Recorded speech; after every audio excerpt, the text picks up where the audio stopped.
de mayo, buenas tardes, hoy 23 de mayo del 2023, continuamos con nuestra tag de fotogrametría y fotointerpretación.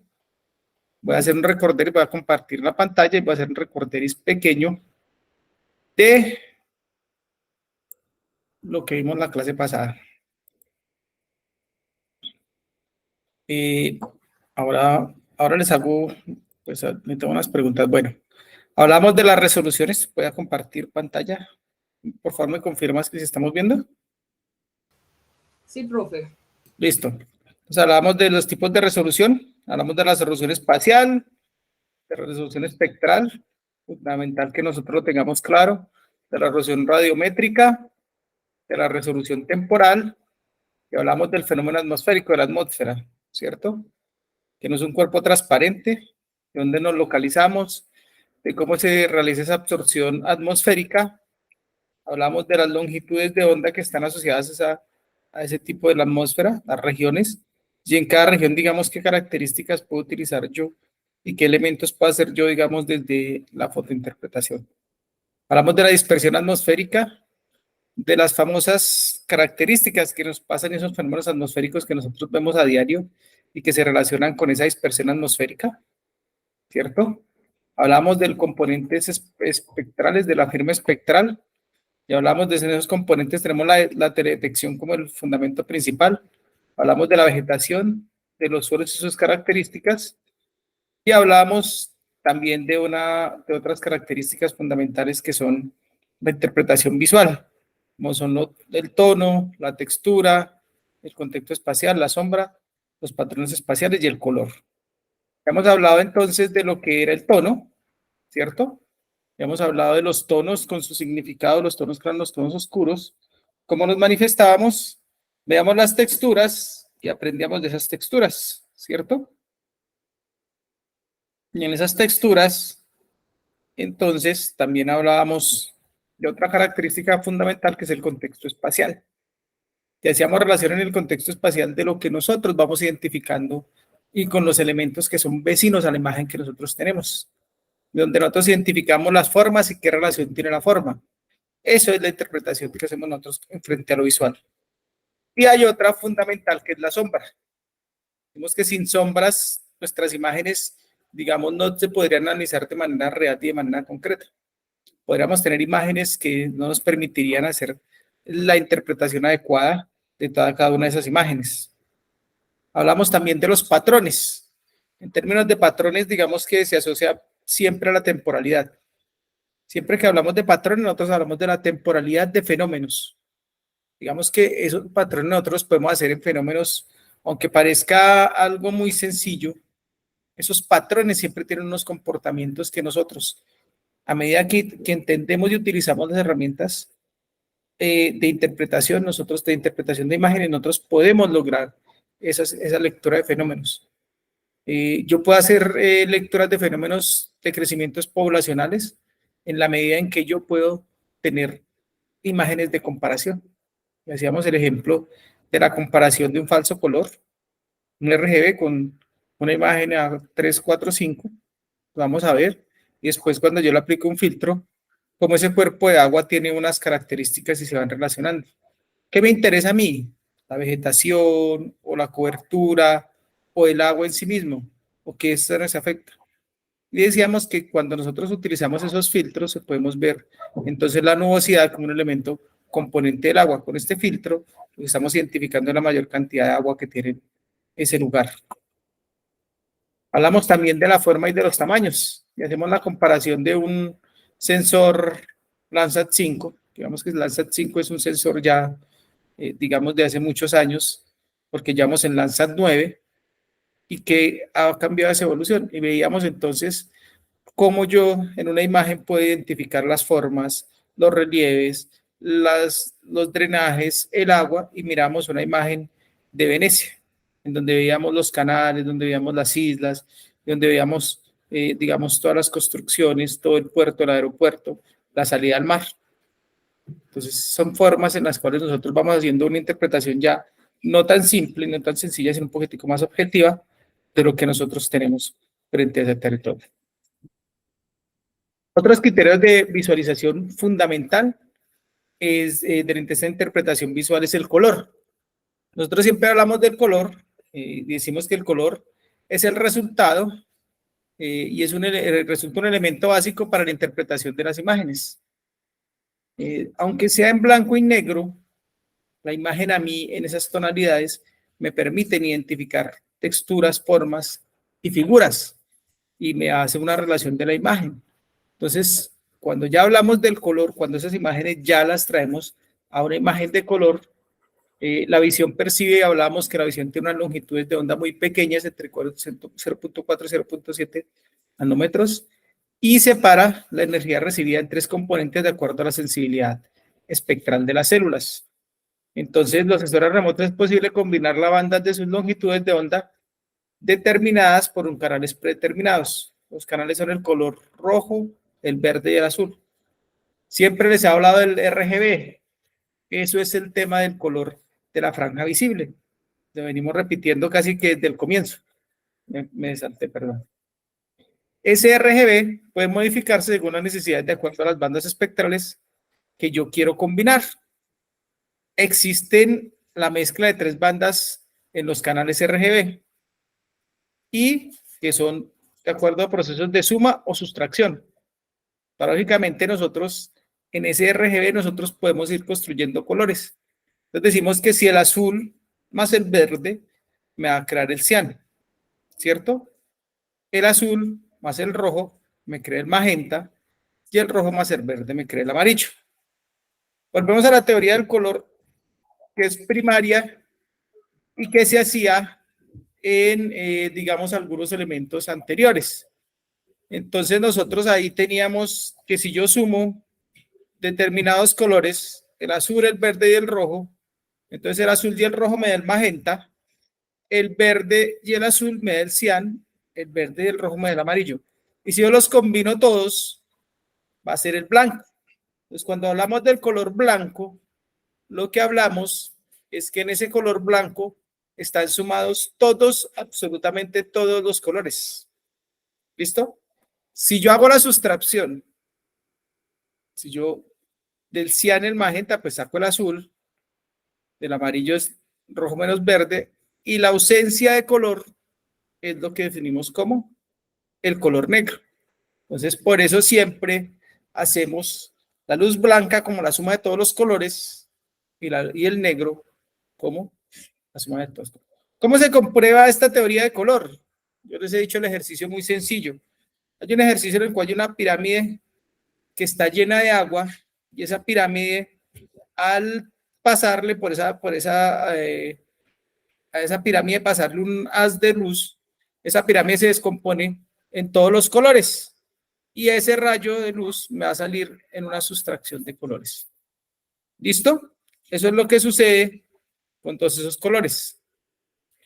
Entonces aquí tenemos una imagen en RGB en color azul.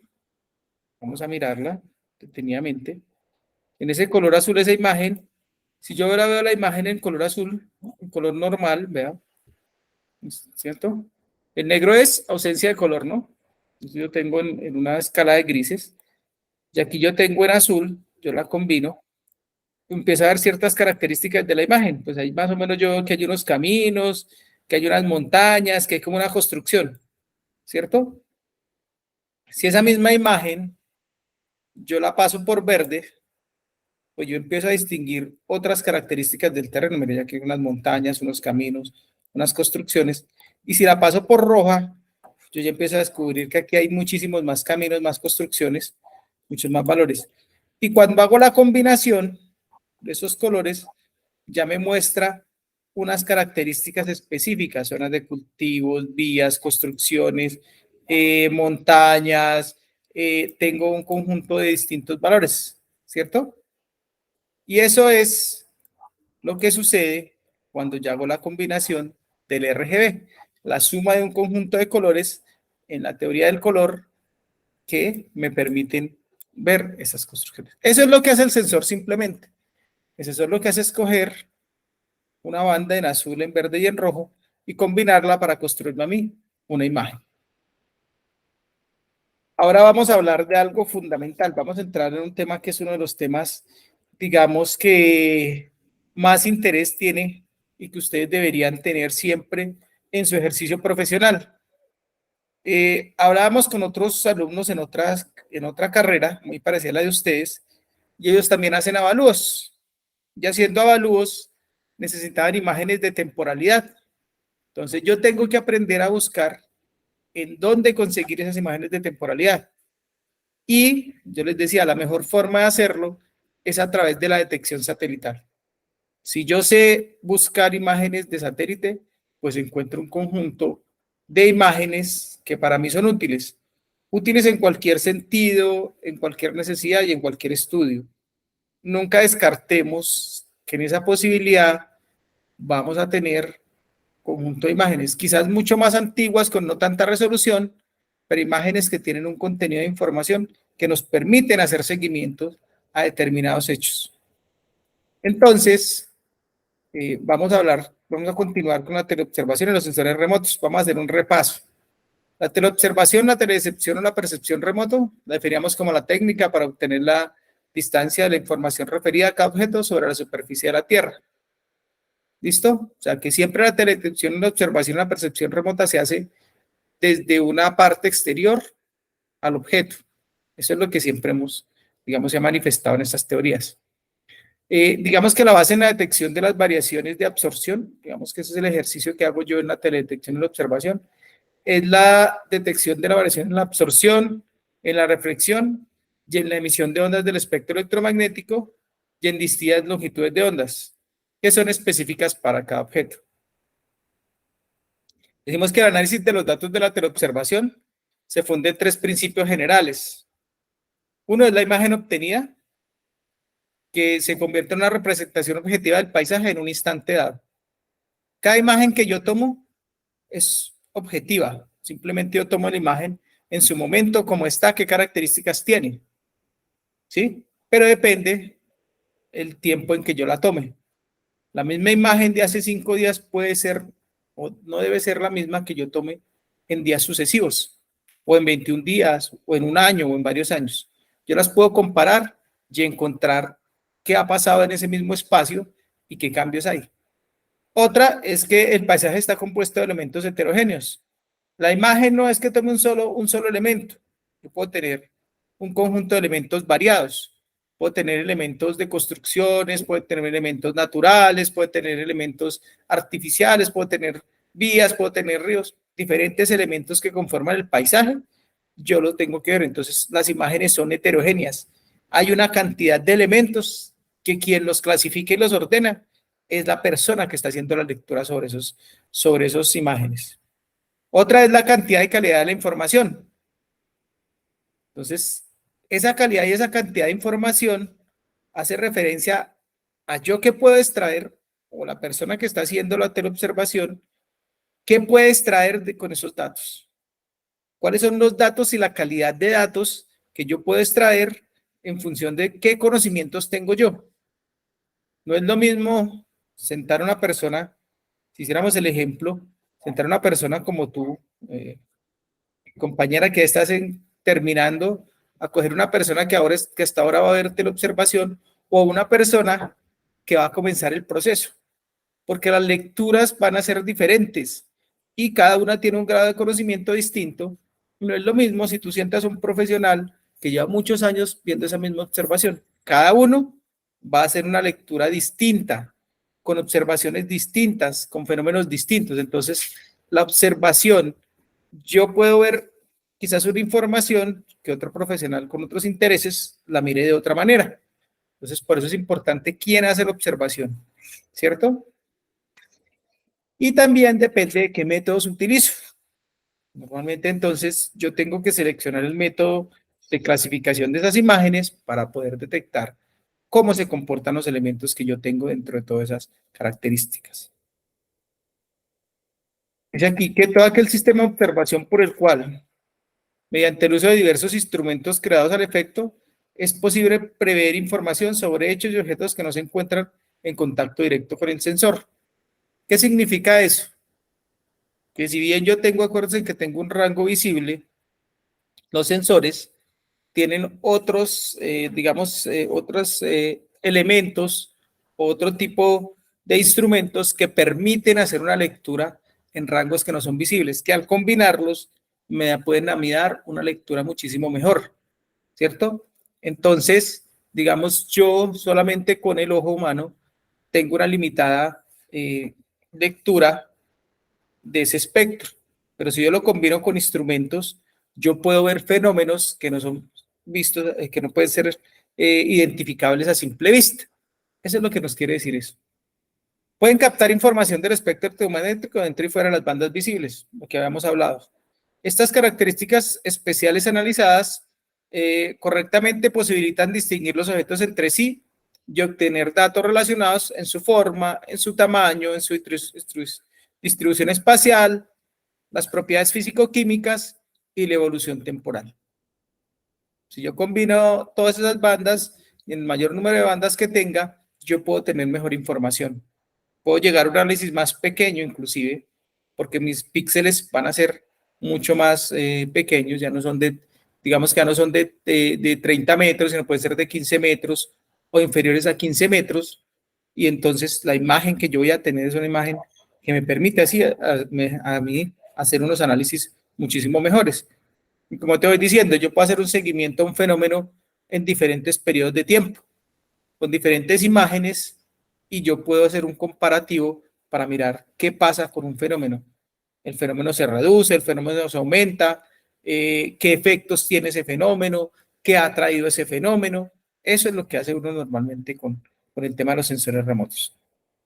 De que los sensores remotos reciben de la superficie terrestre por debajo de la misma la radiación electromagnética dentro de cierta gama de longitudes de onda. Ya sabemos que es el espectro. Luego la transforma en una señal que permite la codificación de la información para presentarla de modo legible para el intérprete o información de la imagen fotográfica. Eso lo tenemos. Dentro de los tipos de sensores, hay que tener en claro que hay sensores activos y pasivos. Digamos, si bien yo tengo todo el tema visual, todo el tema de las bandas, de las texturas, ¿cierto? Yo también tengo tipos de sensores y tengo los activos y los pasivos. Los sensores activos dicen que disponen de una fuerte energía propia para emitir radiación electromagnética. Entonces, normalmente, la mayoría de sensores que utilizamos son los pasivos. ¿Por qué? Porque yo utilizo la fuente de energía que percibo del sol. Pero el hombre en su necesidad, digamos, en la evolución de los caminos que se hacen, yo también tengo unos sensores que, por su naturaleza, por sus características, tienen una fuente de energía propia.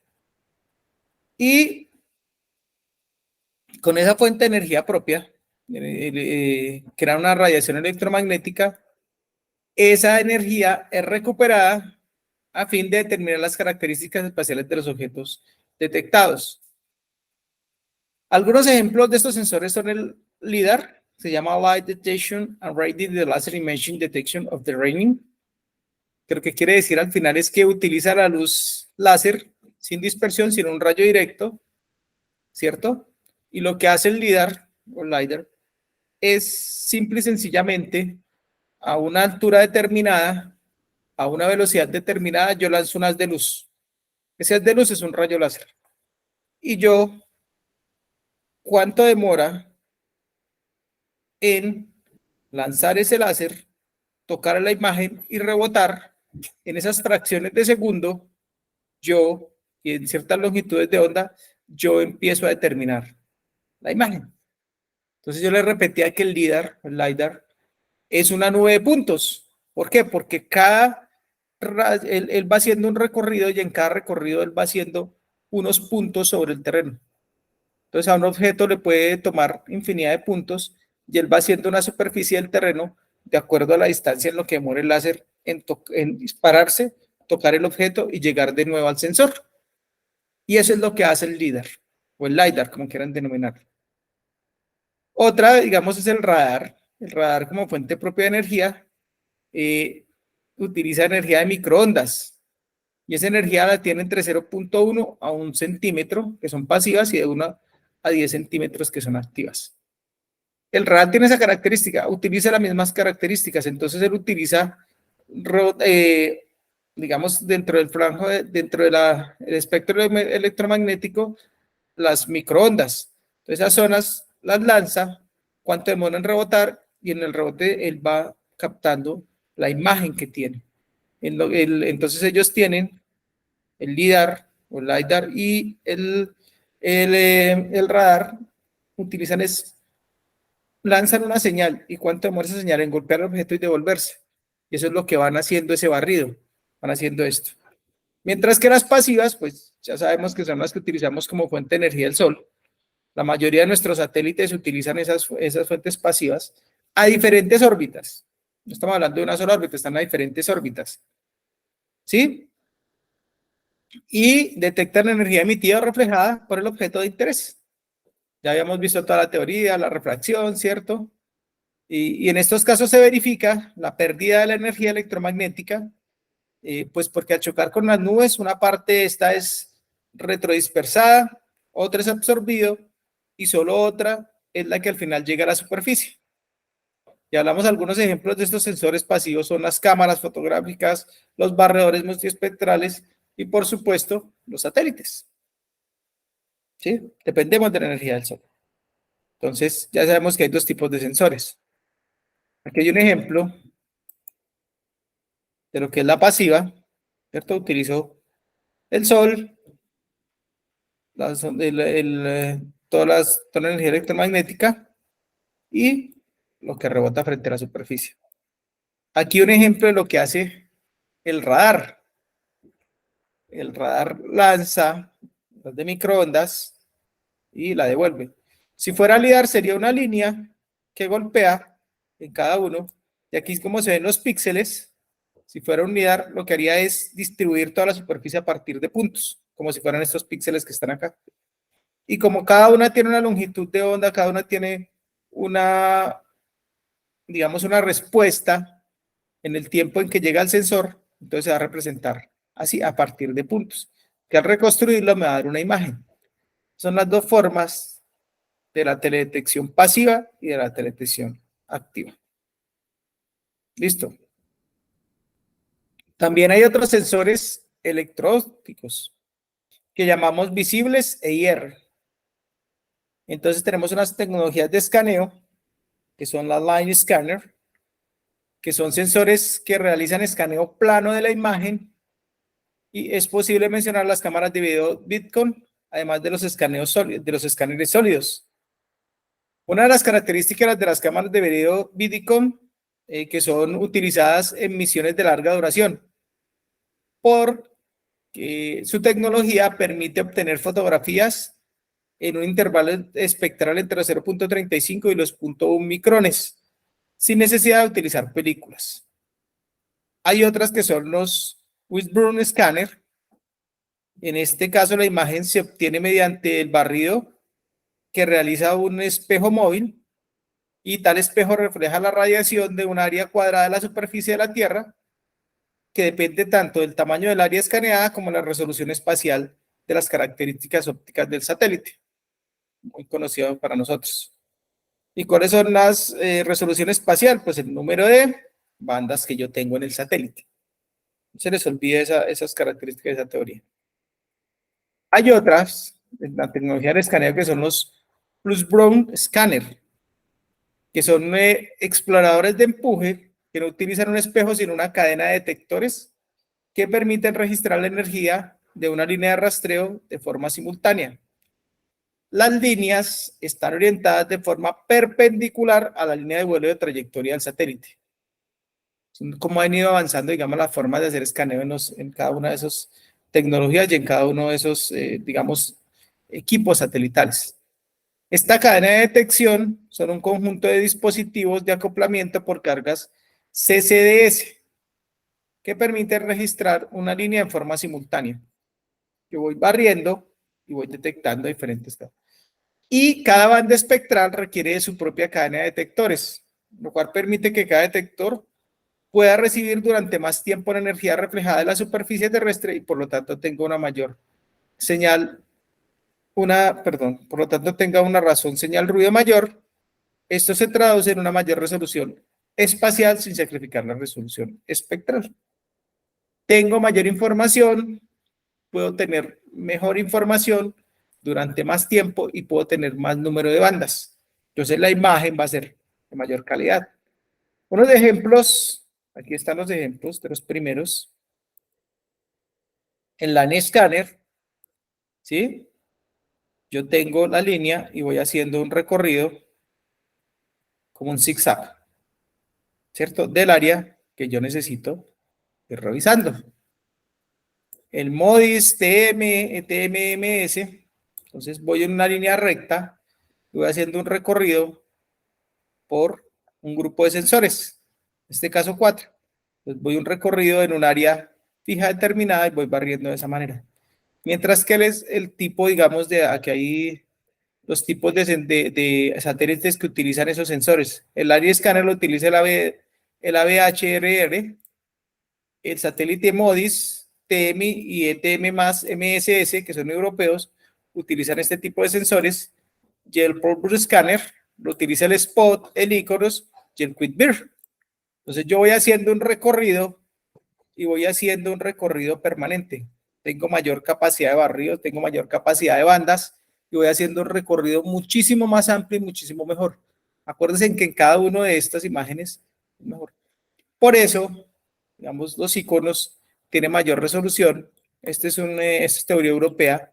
Esta es la forma en que los satélites y qué tipo de imágenes son las de mayor resolución. Pues la mayor resolución son las de Spot, ¿cierto? Las de iconos y las de QuickBear, que yo pueda acceder para bajar estas imágenes y estas imágenes van a tener una mejor resolución y van a tener un número de bandas muchísimo más amplio. Hay unos sensores de microondas, hay unos también unos pasivos y unos activos. Digamos que hay un pasivo que es el radiométrico de microondas, que es un sistema óptico eléctrico que descompone la radiación derivada en varias longitudes de onda, en varias bandas, y cada una de estas bandas se envía a un conjunto de detectores sensibles a esa región del espectro que la amplifican y la convierten en señal eléctrica, y por un proceso de conversión analógica a digital, su valor mecánico es conocido como el nivel digital o ND. Entonces yo utilizo también. Y los activos, tenemos un ejemplo del SAS, radar de apertura cinética, que es un radar activo que permite energía en un intervalo de frecuencias de microondas en un periodo pequeño de tiempo y recibe los ecos provenientes de las reflexiones de la señal de los objetos dado lugar a una apertura cinética. Hecho que ocurre debido a la gran velocidad del desplazamiento del vehículo. Digamos, el vehículo se mueve muy rápido y va lanzando señales de manera muy rápida. Digamos que el movimiento es de 17.5 kilómetros sobre segundo, muy rápido, lo que convierte a la antena del dispositivo SAR en una virtual de mayor tamaño. Lo que significa es que yo estoy haciendo un señal, estoy haciendo un barrido, y como voy tan rápido, lo que voy a estar lanzando es un conjunto de señales, y la antena lo que hace es recibirme a mí y recepcionarme la mayor cantidad de información que yo necesito en este caso. Hay otro radar que es de apertura real, el RAR. El RAR es un equipo en los que el tamaño de la antena es controlado por la longitud física de la antena, y también son conocidos como los radares no coherentes. Esto lo dice el CIAT en el 2008. La ventaja de los radares RAR radica en su diseño simple y es el procesamiento de datos. Sin embargo, su resolución es pobre para el rango cercano, misiones de baja altitud y longitudes de onda baja. Su uso de estos datos estaría limitado por longitudes de onda más cortas y sería difícil ampliar estudios atmosféricos a la dispersión debido a la emisión que vuela bajo latitud y coberturas pequeñas. Este es el tipo de radar que utilizamos en Colombia, el RAR. Este es uno de los radares, digamos, que ha utilizado el CIAT, ha utilizado el IGAC para conseguir algunas imágenes. ¿Sí? Es el radar de ese tipo de radares. Ya hay sensores remotos activos que no utilizan escáner. Entonces está el altímetro de microondas, que transmite pulsos de microondas al objeto y mide el tiempo de vuelta de la señal para determinar la distancia del objeto del sensor. Decimos que este instrumento generalmente mira directamente en vertical en el nadir y así mide la altura o elevación de cada objeto. Si la altitud de la plataforma se conoce de forma precisa, digamos a partir de esta información proporcionada por los altímetros, se puede inferir una gran velocidad de parámetros como la topografía del océano, la extensión de la capa de hielo marino y la altura de los grandes icebergs sobre el nivel del mar, además de la topografía de la Tierra, de los mantos de hielo y de los fondos marinos, la velocidad del viento sobre la superficie del mar, la altura del oleaje e incluso mediciones útiles para determinar la exactitud del geoide. Entonces, este tipo de sensores son muy utilizados para eso. Mire. Un ejemplo es el Jackson 2 o el Jackson 2. ¿Sí? Yo tengo él como viene en una forma vertical en la distancia, medición del vapor de agua con la radiación del microondas, se puede medir medición de agua, puede medir el geoide, puede medir el elipsoide, puede medir la topografía de la superficie del océano, ¿sí? Y como estos, si yo conozco a qué altura está o en qué altura está orbitando este satélite o este aparato, este sensor, yo puedo calcular absolutamente todas esas variaciones. Tengo una estación láser, una estación DORIS que se encarga de recibir la información y una estación de GPS que lo va siguiendo también y va haciendo un seguimiento. Entonces, miren yo con este tipo de sensores todo lo que puedo lograr. Repito, puedo hacer mediciones.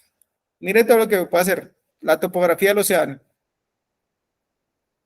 ¿Sí? Lo que llaman ustedes como el geoide. ¿Sí se acuerdan que es el geoide? Vamos a ver también en teoría para hacer un repaso. Puedo mirar también entonces la extensión de la capa de hielo marino, la altura de los grandes icebergs, eso es un logro. ¿Qué tanto mide un iceberg? ¿Sí?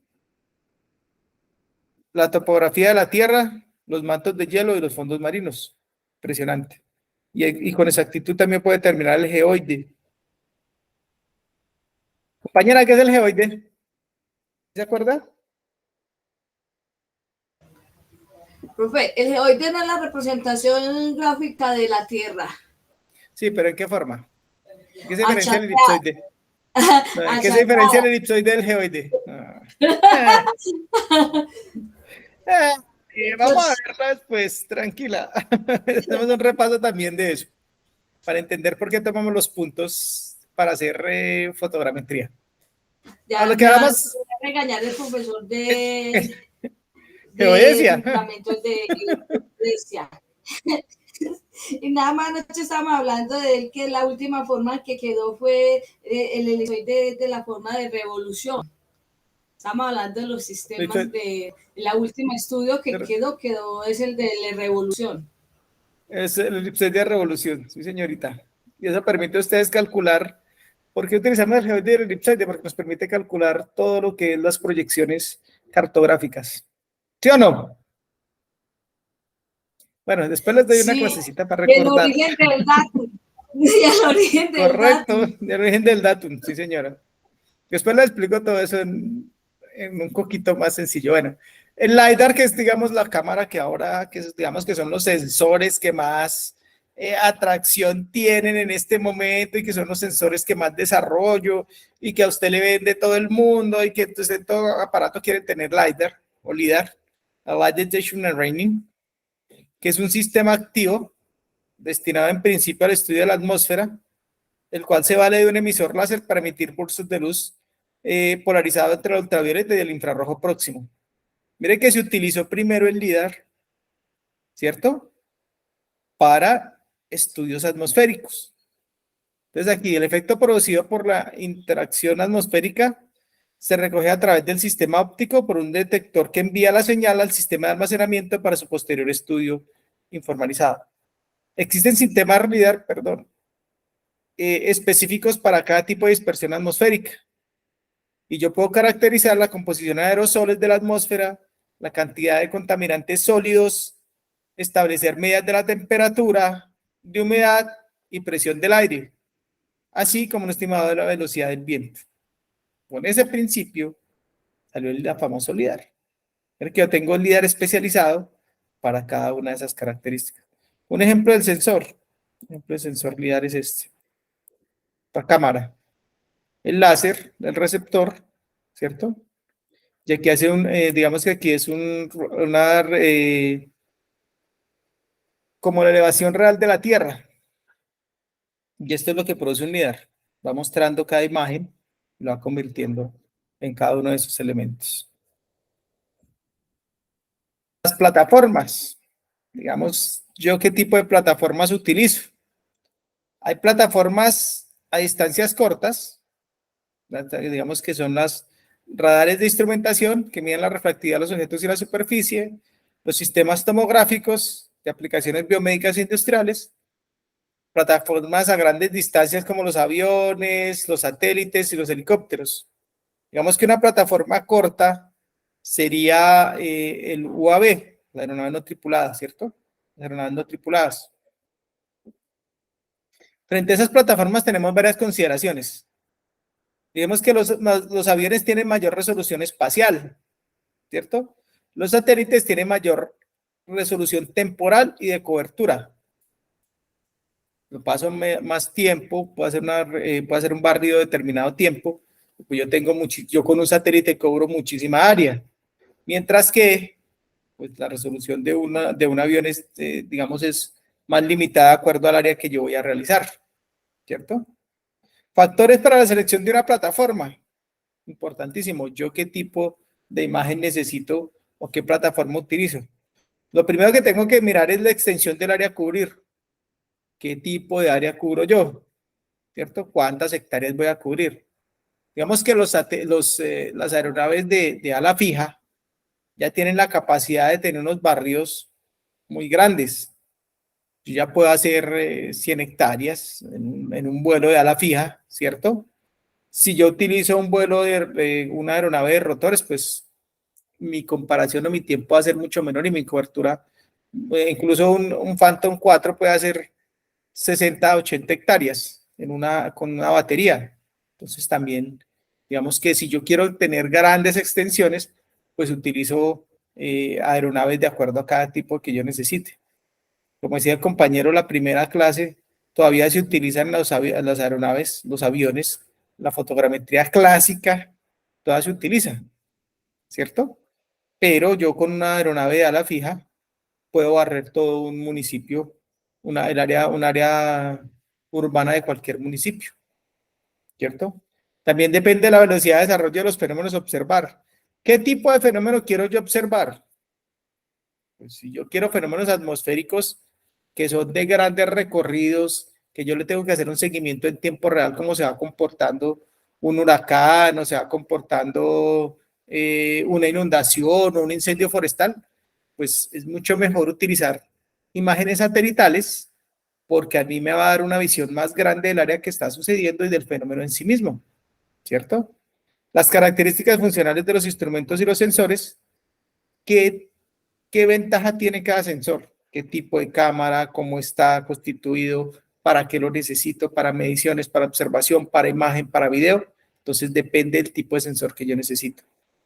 Y la disponibilidad y los costes de los datos. Ah, bueno, no solamente es eso. ¿Cuánto me vale a mí tener esos datos y qué procesos tengo yo que hacer complementarios a la información recibida? Entonces, ¿cuánto se me demora a mí procesar todas las imágenes cuando hago fotogrametría clásica, que se haga una teleobservación de un satélite o que se utilice un UAV? ¿Cuál representa menos costos? ¿Cuál representa menos tiempo? ¿Y dónde voy a tener yo mejores resultados? ¿Cierto? Eso es lo que uno siempre debe mirar cuando está haciendo este ejercicio. Ahora vamos a hablar de los satélites. Resulta que la definición más clásica de la Real Academia Española, ¿cierto?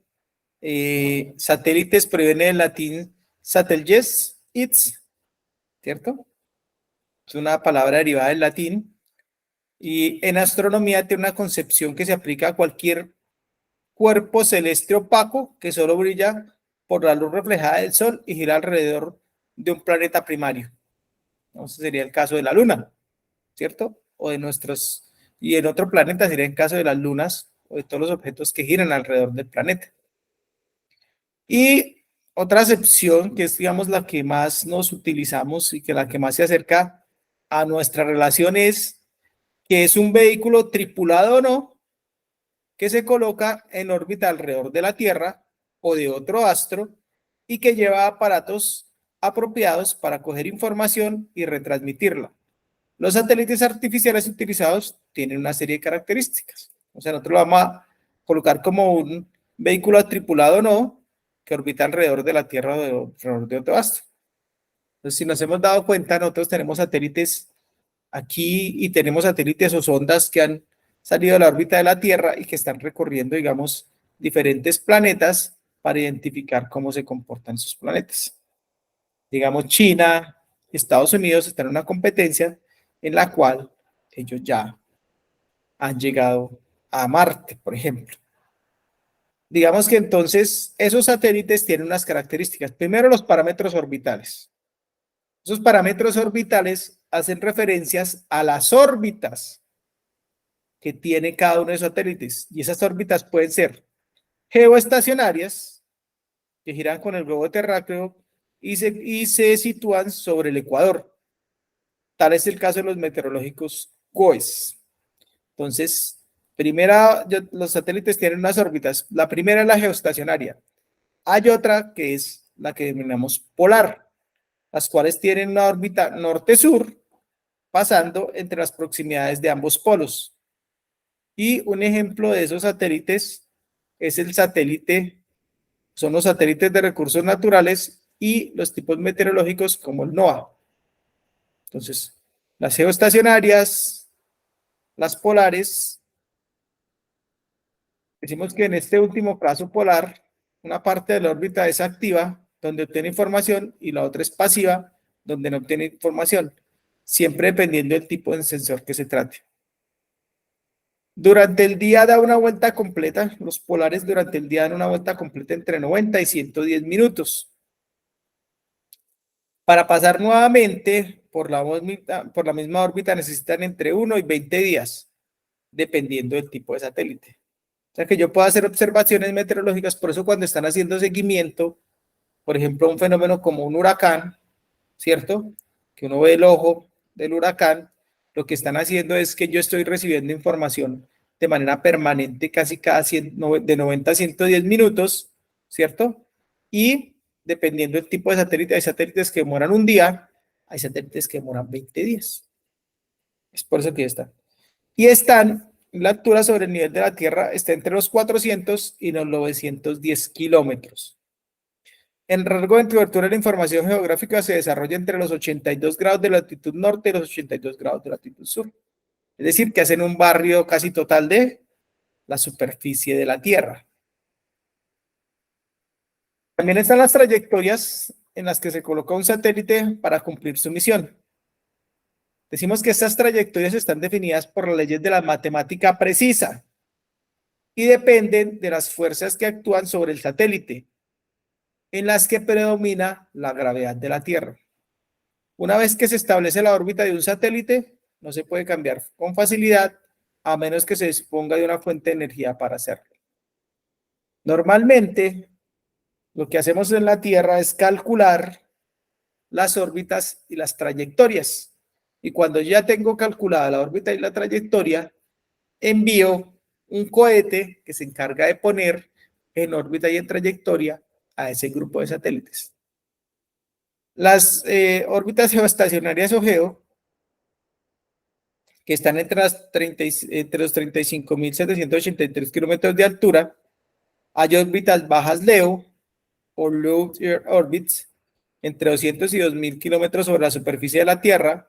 Hay órbitas medios MEO, que es Medium Earth Orbit, que se encuentran entre los 200.000 kilómetros y la distancia geoestacionaria, y las EO, que son High Earth Orbits, que son altamente elípticas, por lo que el término EO también significa High Spitzical Orbit. Más lejos de la GEO, y tiene una aplicación para comunicación para cubrir regiones de la Tierra cercanas a los polos. Entonces, en este sentido, vamos a revisar las órbitas. Eso es más fácil entenderlo de manera gráfica que tenerlo de manera esto. Entonces, acuérdese que hay una órbita geoestacionaria, ¿cierto? En donde el satélite se coloca a la altura del ecuador y va girando con la Tierra. O sea, estos satélites no están en movimiento. Los satélites permanecen ahí. Hay una órbita baja, ¿sí? Esa órbita baja es la que usted utilizando el famoso Elon Musk, ¿cierto? Que son esos satélites, esa red de satélites que él está plantando, supuestamente para mayor comunicación, los famosos Starlink, que supone que van a bajar el costo del internet a nivel satelital, las comunicaciones y que van a tener cobertura a cualquier parte del planeta Tierra. Eso es lo que dicen ellos, ¿no? Están las órbitas elíptica, digamos que es la órbita más lejana, la que se aleja más de la Tierra. Sobre todo estas órbitas, digamos, siempre van a tener en cuenta el tema de comunicaciones.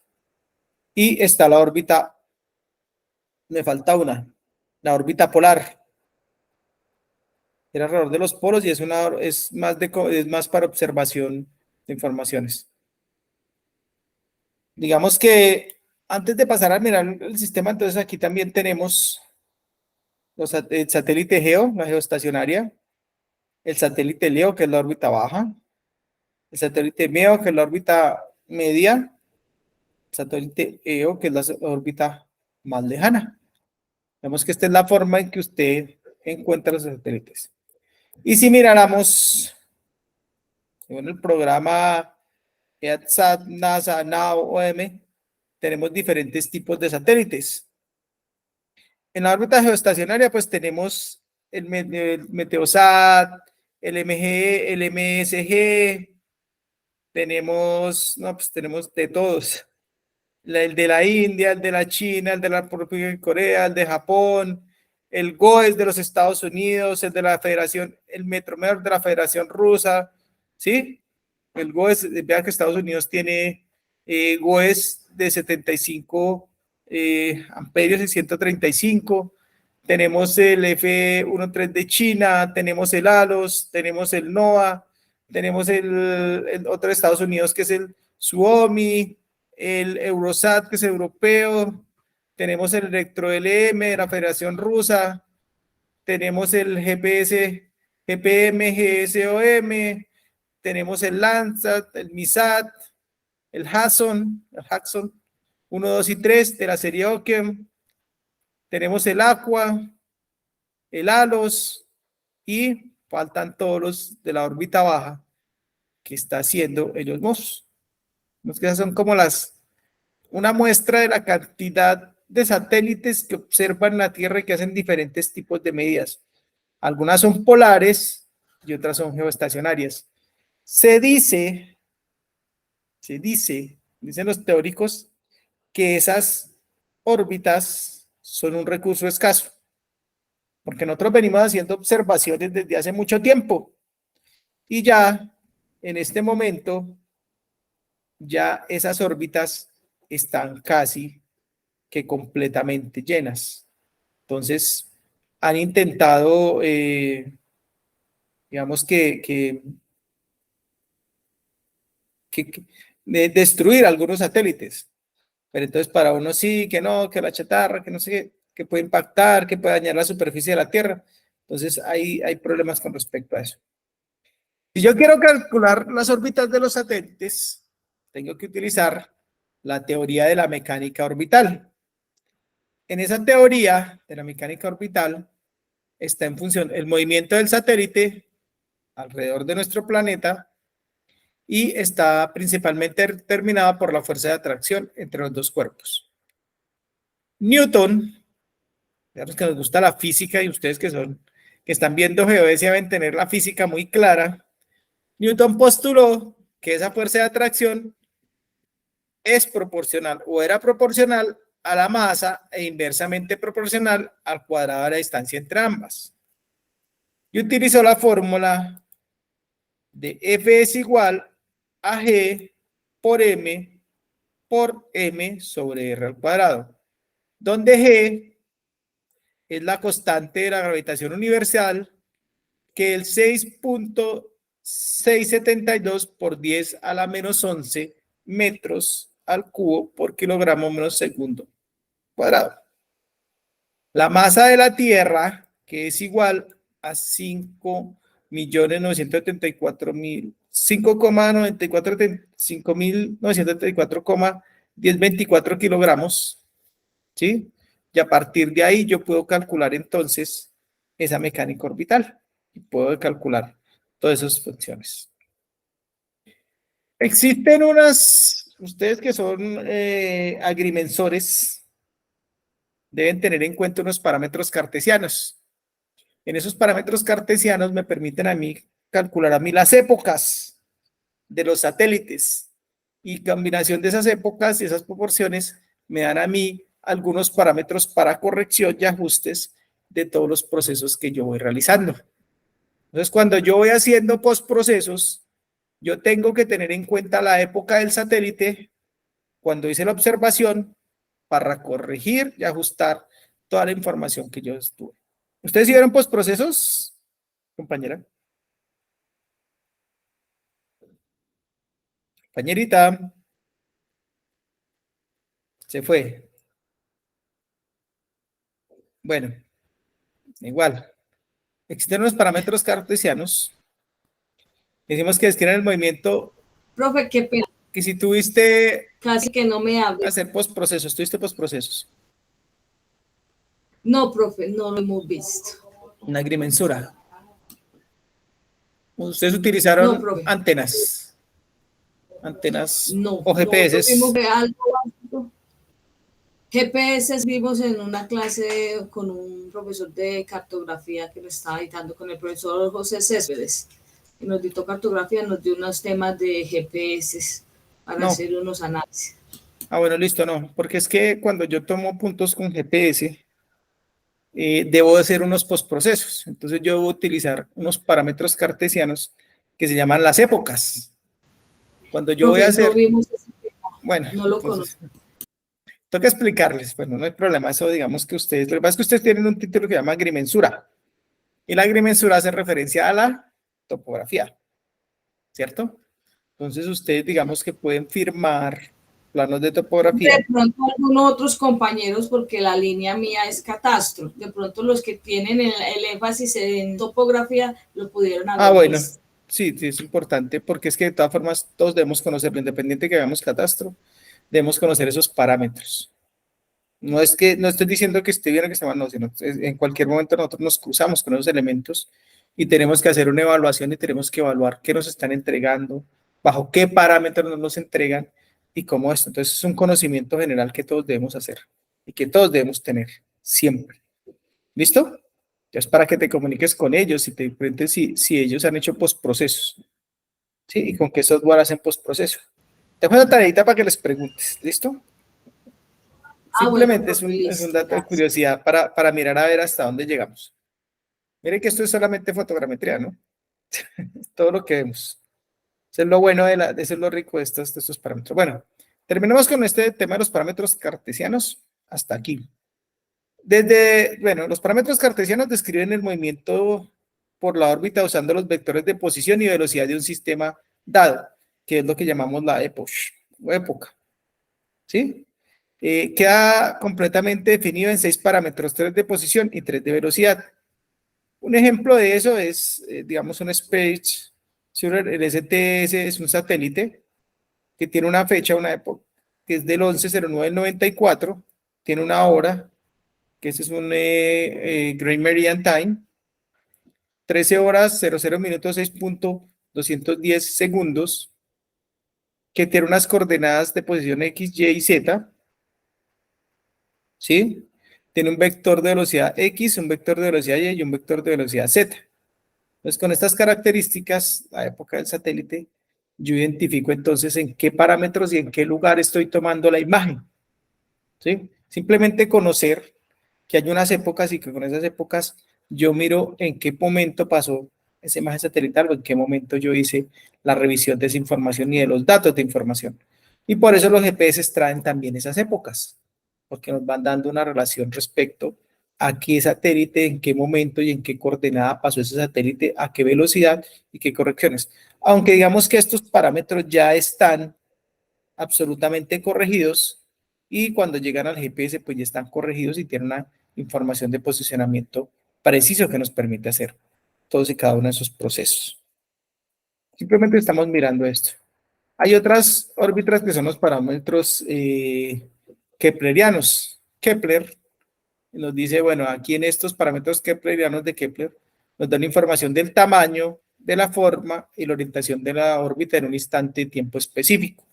Entonces, si yo quisiera calcular la órbita de un satélite, no lo vamos a desarrollar aquí, pues porque simplemente para que ustedes entiendan y sepan que esos parámetros existen, yo puedo describir el tamaño de la órbita, la forma de la órbita, la orientación de la órbita y por ende la posición del satélite. Entonces, el tamaño de la órbita está definido por el semieje mayor, la forma de la órbita está decidida por la excentricidad, la orientación por la inclinación, la longitud del nodo ascendente, el argumento de perigeo y la normalidad. La normalidad. Okay. Yo utilizo A, E, I, gamma, U y B. Entonces, si yo quiero determinar en dónde tengo el satélite, yo puedo determinar la órbita con un eje de referencia, una dirección, con una inclinación, con un ángulo ascendente, con un plano de referencia, con un ángulo, ¿cierto?, de inclinación, con una anomalía, que es la aplicación de toda esta ecuación de Kepler. Y a partir de ahí es que con estos conocimientos matemáticos o con estos ejemplos matemáticos es que yo puedo calcular a dónde y en qué órbita y a qué inclinación voy a poner mi satélite. Esto es pura geodesia física. ¿Ustedes ven geodesia? Nos van a tener que ver en algún momento algunos parámetros sobre eso. Sí, porque estamos viendo fundamentos de geodesia. Entonces, mire que todo esto es fundamental para ustedes. Es clave que ustedes entiendan todas estas condiciones. Bueno, nos quedan 3 minutos. Yo creo que lo que estamos aquí a terminar. Hay unos tipos de órbitas. Y decíamos que cada misión requiere una órbita específica. Hay unas de comunicación o meteorológicas que son las geoestacionarias, ¿cierto? Hablábamos de que su altitud está más o menos a los 35.786 kilómetros de la superficie de la Tierra y tienen un periodo de 24 horas. Acuérdense que ellos no se mueven. Yo lo puse en esa órbita y simplemente está, por la fuerza de atracción de la Tierra, la gravedad, él está girando con la misma Tierra. Acuérdense que la Tierra también tiene un movimiento de rotación y traslación. Entonces, él se va moviendo, entonces la Tierra su movimiento normal. Va haciendo esto y él va haciendo esto. Simplemente por eso cada 24 horas tiene un periodo. Hay otros recursos terrestres que se llaman la polar, o la definen como la heliosincrónica, que es la Leo, que está a 150 y a 900 kilómetros, que son cada 90 minutos, pero tiene una eje de inclinación del 95%. La famosa de navegación, o los GPS, que son constelaciones de satélites, también los vamos a ver, que es una semisincrónica, que es una media, altitud media, que está más o menos a 20.230 kilómetros, tiene un periodo de 12 horas y tiene una inclinación de 55 grados. Está la que utiliza el transbordador espacial, lo que utilizan los transbordadores. En este caso ya no es espacial, sino que ellos, los transbordadores, esas naves que llegan a esa superficie a los 300 kilómetros, que es de la órbita baja, es donde están dejando todos los nuevos satélites y esa red de satélites, ¿cierto? Los Starlink, que son los nuevos satélites en la órbita baja, que están apenas a 300 kilómetros de altura, tienen periodos de 90 minutos y tienen inclinación entre 38.5 y 57. Hay unas de comunicación de inteligencia que son las MONILLA, que están en el perigeo y en el apogeo, son las que se distancian a esos que se acercan y se alejan en una inclinación, ¿cierto? Están en 7.971 kilómetros, y en el apogeo están a 45.170 kilómetros, tienen periodos de 12 horas y una inclinación de 63.4 kilómetros, perdón, grados. Digamos que aquí más o menos hacia 2013, 2014, hacían un conteo de cómo estaban distribuidas las órbitas de los satélites. En las órbitas bajas había 442, que era un 49%. Geoestacionarias habían 366, más o menos de un 40%, ¿sí? En la media era de 56, el 6%, y en las elípticas era el de 41, de un 5%. Era más o menos la tendencia que tenían esas órbitas. Y esas órbitas, digamos que en este momento, la órbita baja ya tiene más o menos 230, una red de 230, o sea que esa órbita ya pasó de 442 casi a 800, casi a 900 satélites, entonces se puede estar disparando.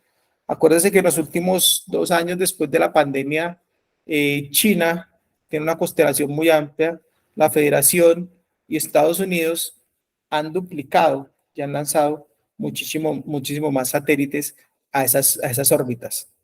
Entonces, por eso se dice que son órbitas bajas. Si para el 2013, 2014, esta información nos decía a nosotros que había un 49%, yo creo que esta puede estar en un 80% ya casi. Esta ya puede estar en un 60%, y pues las otras pueden estar en 20%. Pueden crecer muchísimo más. ¿Qué sucede con esto? Que era lo que hablábamos. Como yo tenía tantos satélites de tanto tiempo, me empiezo a tener un problema de lo que llaman la basura espacial. ¿Y qué hacer con esos satélites? Los destruimos, los bajamos, los recogemos, porque yo necesito el espacio de ese satélite. Porque es que no solamente China, no solamente Rusia, está el Reino Unido, está Japón, está la India, está Pakistán, está Irán, todos los países quieren utilizar estas ondas, estas órbitas. Entonces, estas órbitas las necesitan y encuentran que desde 1969, 70, Estados Unidos y Rusia han venido llenando todo esto de satélites. Entonces, los satélites, inclusive una gran crítica porque hubo un proyecto de la Federación que destruyó un satélite que para ellos era basura para ocuparlo con esa misma órbita con un nuevo satélite. Entonces, que no, que podía poner en riesgo a la sonda espacial, a la Estación Espacial Internacional, entonces que era recomendable que no se hicieran esos tipos de cosas. Pues son cosas que están ahí. Bueno, dejamos hasta aquí. ¿Dudas, preguntas, sugerencias, comentarios? Profe, hay Cuéntame. software para hacer el análisis de regresión libre. De regresión libre, ¿qué estás haciendo? No, pues